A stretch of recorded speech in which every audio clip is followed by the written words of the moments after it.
மதுரை திருமங்கலம் அருகே அனுப்பப்பட்டி கிராமத்தில் உள்ள கரும்பறை முத்தையா கோவிலில் ஆண்கள் மட்டுமே பங்கேற்கும் அசைவ திருவிழா கோலாகலத்துடன் நடைபெற்று வருகிறது. இது பற்றிய கூடுதல் விவரங்களை நமது செய்தியாளர் கணேஷிடம் கேட்கலாம். கணேஷ், கூடுதல் விவரங்களை பதிவு செய்யுங்க.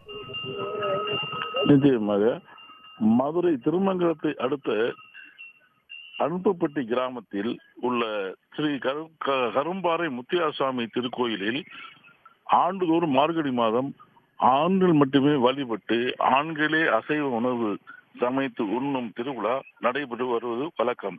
அதுபோல இந்த ஆண்டு உருவமற்ற கரும்பாறை முத்தையாசாமி திருக்கோயிலில் பாறையையே வழிபட்டு வருகின்றனர் இக்கிராம மக்கள். சுவாமியாக இந்த நிலையில் நேர்த்திக்கடனாக அங்குள்ள பக்தர்கள் ஆட்டுக்குட்டிகளை, அதாவது வெள்ளை நிற கருப்பு நிற வெள்ளாடுகளை அங்கு விட்டு செல்வது நேர்த்திக்கடனாக வேண்டிக் கொள்ளும் பக்தர்கள். அந்த ஆடுகள் நேர்த்திக்கடனாக விட்டு செல்லும் ஆடுகள் அந்த கிராமத்தினுள் இறைகளை தேடிய பின்பு நாள்தோறும் இரவினில் கோவிலை அடைவது வாடிக்கையாகி வருகிறது. அவ்வாறு நேர்த்திக்கடனாக செலுத்தக்கூடிய ஆடுகளை மொத்தமாக ஆண்டின் மார்கழி மாத திருவிழாவின் போது சுவாமிக்கு முதலில் ஆடுகளை படையெடுத்த பின்பு நள்ளிரவில் ஆண்களே அந்த ஆடுகளை சமைத்து கிராமத்தை சுற்றியுள்ள 20க்கும் மேற்பட்ட கிராமத்தை சுற்றியுள்ள, அதாவது கரடிக்கல், செக்காடுமுரணி, உசிலம்பட்டி, திருமங்கலம் உள்ளிட்ட பகுதிகளிலிருந்து எவர் வேண்டுமானாலும் அத்திருக்கோயில் வருபவர் அனைவருக்குமே அசைவ உணவினை மண் தரையினில் இலை போட்டு அக்கிராம மக்கள் பரிமாறுவர். அவ்வாறு அவர்கள் உண்ட பின்பு இலையை அப்படியே விட்டு செல்வது வழக்கம்.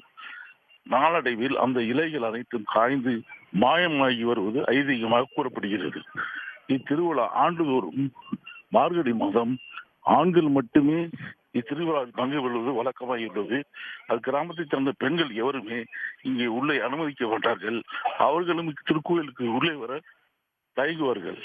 இது தொடர்கதையாக திருவிழாவில் தற்போது சற்று நேரத்தில் அந்த கோயில் வளாகத்தில் உள்ள மைதானத்தில் 10,000க்கும் மேற்பட்ட பக்தர்கள் ஒரே நேரத்தில் இலையை வைத்து அசைவ உணவை உண்டு பயில்வது சற்று நேரத்தில் நடைபெற உள்ளது. தகவல்களுக்கு நன்றி கணேஷ்.